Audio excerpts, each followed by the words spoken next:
implantação do 5G no Brasil vem chamando a atenção do mundo não apenas pelo porte do leilão que vai definir quem vai participar desse mercado, mas por ter se tornado uma arena da rivalidade tecnológica entre China e Estados Unidos. A maior fornecedora de equipamentos para telecomunicações do mundo, a chinesa Huawei, vem sendo acusada pelo ZEUA de servir como instrumento de espionagem ao governo chinês. Sob o argumento da segurança nacional, os americanos têm pressionado para que o Brasil deixe a empresa de fora do megaleilão marcado para o próximo ano, que, segundo a OCDE, Organização para a Cooperação e Desenvolvimento Econômico, caminha para ser o maior do mundo. Em julho, o embaixador americano no Brasil, Todd Scheckman, disse acreditar que o país sofreria consequências econômicas negativas caso decidisse pela permanência da companhia chinesa no certame. Seu argumento foi de que empresas americanas poderiam deixar de investir no Brasil por receio de que a presença chinesa representasse um risco à sua propriedade intelectual. Do outro lado, a China rebate as acusações dizendo que a investida dos americanos visa barrar seu crescimento tecnológico. E, à semelhança dos americanos, representantes da diplomacia chinesa no Brasil também têm feito comentários interpretados muitas vezes como ameaças veladas. Mais recentemente, o embaixador chinês no Brasil, Yang Guangmin, disse acreditar que o Brasil tomaria uma decisão racional sobre o 5G e afirmou que o leilão serviria para as empresas chinesas avaliarem a maturidade do país. O que faz sentido dentro das acusações feitas pelos americanos e quais consequências práticas de uma eventual decisão do Brasil por manter ou excluir a Huawei do leilão? Os EUA não foram os únicos a expressar preocupação de que os equipamentos da Huawei pudessem servir de instrumento para a inteligência chinesa. Reino Unido, Austrália, Nova Zelândia, Japão, Itália, França, República Tcheca, Polônia, Estônia, Romênia, Dinamarca, Letônia e Grécia também banirão o uso de equipamentos da empresa em seus respectivos países. A decisão mais recente é a do Reino Unido, que anunciou em julho que excluiria a Huawei de sua rede 5G e retiraria todos os equipamentos da gigante chinesa de sua rede de telecomunicações até 2027. Neste mês de outubro, um comitê do parlamento britânico disse ter concluído haver evidências claras de conluio entre a Huawei e o aparato do Partido Comunista Chinês. A empresa rebateu dizendo que o relatório estava mais baseado em opiniões do que evidências. Apesar de se tratar de uma empresa privada, a Huawei está sujeita à Lei de Segurança Nacional Chinesa aprovada em 2017, que permite que o governo requisite dados de companhias privadas, caso a necessidade seja classificada como importante para a soberania do país. E é essa suscetibilidade é a Lei de Segurança Nacional que preocupa muitos dos países que têm decidido agir contra a empresa. Para a especialista, entretanto, com base apenas em critérios técnicos não é possível dizer com certeza se a Huawei é de fato um instrumento de espionagem chinês. Ela destaca, entretanto, que a tecnologia 5G, por sua própria natureza, tende a deixar os países vulneráveis quando se trata de cibersegurança. Para entender essa lógica é preciso ter uma noção mais clara do que o 5G representa. Ele não é apenas uma nova frequência de rádio será aberta para permitir a transmissão de dados digitais. Com uma velocidade entre 10 e 20 vezes maior que o 4G, vai permitir uma transformação radical, abrindo caminho para desenvolvimento de carros autônomos, por exemplo, e das redes inteligentes, smart grids, de que eles precisam para operar. É uma tecnologia dominada pela comunicações do tipo máquina, ou MTC, do inglês Machine Type Communications, em que a intervenção humana é bem menor e a geração, troca e processamento de dados é feita muitas vezes de forma autônoma. As redes 5G vêm com dois modos de operações novos, as comunicações ultraconfiáveis e de baixa latência, URL, de Ultra Reliable Low Latency Communications, e as comunicações massivas máquina a máquina, MM2M, de Massive Machine to Machine Communications. Essas novas redes precisam de uma grande infraestrutura física, de cabos de fibra ótica a data centers.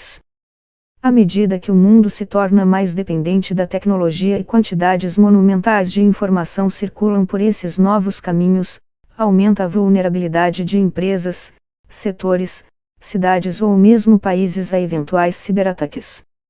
A própria natureza da rede aumenta o risco relacionado à infraestrutura física e a questões relacionadas a dados, diz a pesquisadora. A reportagem perguntou a Abrão se isso deveria ser motivo para o Brasil avaliar a possibilidade de espionagem não apenas por parte da China, mas por parte de outros países, tendo em perspectiva, no caso específico dos Estados Unidos, que há indicações que o país tenha praticado espionagem contra governos brasileiros, como indicam documentos vazados pelo Wikileaks e pelo ex-técnico da CIA Edward Snowden. Acho que isso é algo que o Brasil definitivamente precisa ter em mente em seu processo de decisão, ela respondeu.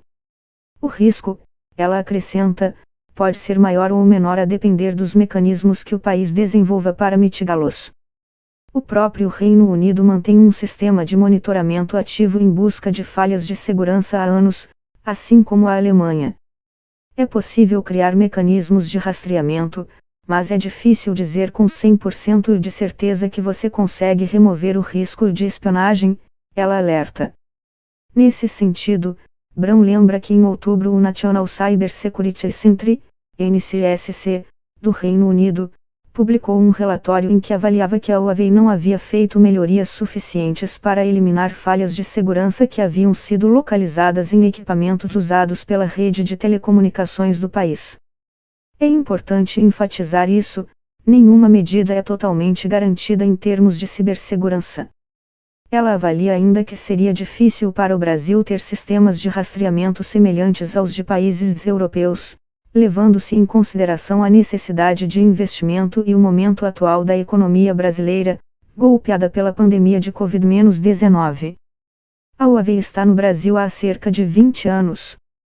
Seus equipamentos estão espalhados pelas milhares de antenas utilizadas pelas grandes operadoras de telefonia nas tecnologias 2G, 3G e 4G. Assim, uma eventual exclusão da empresa do leilão poderia atrasar a implantação do 5G e elevar o custo do processo. É o que ficou conhecimento no EUA como RIP de Replacement Costs, o custo para retirar a infraestrutura existente, uma vez que os equipamentos da empresa chinesa foram banidos, e substituí-los com outros. Hoje, além da Huawei, são grandes fabricantes de equipamentos a sueca Ericsson e a finlandesa Nokia. A coreana Samsung também tem crescido nesse mercado. A especialista acrescenta, por outro lado, que o auxílio financeiro oferecido pelos EUA aos países que se dispuserem a banir a fabricante chinesa pode mudar os pesos da equação. O embaixador americano no Brasil, Todd Sheckman, já declarou em mais de uma ocasião que os EUA concederiam crédito ao país caso optasse por excluir a Huawei do leilão. No fim de outubro, os dois países assinaram um memorando de entendimentos no valor de US$ 1 bilhão, investimentos que viriam do Banco de Exportações e Importações dos EUA, Eximbank. A questão dos custos é importante, mas, se as alternativas de financiamento americanas de fato acontecerem, acho que poderia reduzir o impacto em alguma medida. O Banco Estatal Americano Development Finance Corporation, DFC, ela lembra, tem hoje em seus cofres cerca de US$ 60 bilhões disponíveis exatamente para financiar essas iniciativas, já que o 5G é uma das prioridades americanas no momento. A ofensiva contra a Huawei é uma plataforma do presidente Donald Trump, que desde o início do mandato tem adotado uma postura hostil contra a China. Caso o presidente não seja reeleito no próximo dia 3 de novembro, na avaliação de Brown, alguns elementos podem mudar na forma como o país vem lidando com a questão da gigante de tecnologia. O democrata Joe Biden teria uma tendência de ouvir mais o Congresso, ela diz, e de adotar uma abordagem mais multilateral, que considerasse as preocupações de aliados como o Brasil. Assim, o custo político de não se alinhar aos EUA nessa questão seria menor. Em relação ao financiamento sinalizado nos últimos meses pelos americanos, ela acrescenta, é difícil prever como isso seria impactado caso houvesse uma troca de comando na Casa Branca. No curto prazo, entretanto, ela avalia que a tendência é que a possibilidade seja mantida, dado o fato de que o DFC já possui um volume elevado de recursos com esse propósito e que no Congresso há cada vez mais um consenso entre republicanos e democratas de que o país deve adotar uma postura dura em relação à China. A pergunta então seria quanto seria disponibilizado, mas acha que o financiamento em si ainda vai existir. No cenário em que o Brasil cede à pressão americana, a resposta chinesa é difícil de prever. O agronegócio brasileiro teme eventuais represálias, como uma redução das importações. A China é desde 2009 o principal parceiro comercial do Brasil, um grande comprador de commodities como soja e minério de ferro. Brown pondera que, se de um lado o embaixador chinês deu declarações que possam ser consideradas ameaças veladas, por outro o país é bastante pragmático nas relações internacionais e acaba sendo dependente do Brasil como fornecedor de produtos básicos. A China sempre deu preferência a uma resposta mais moderada. Acho que é difícil dizer que eles simplesmente tomariam uma atitude mais extrema, como um boicote às importações brasileiras. Mais fácil ver como a Huawei poderia responder, diz ela. Em agosto, a empresa anunciou a intenção de investir $800 milhões em uma fábrica em São Paulo, vista por muitos como contingente à decisão de permitir que a companhia participasse do leilão. Caso fosse excluída, a companhia poderia dar um passo atrás, como fez, por exemplo, no caso da Austrália, onde a empresa também fez demissões.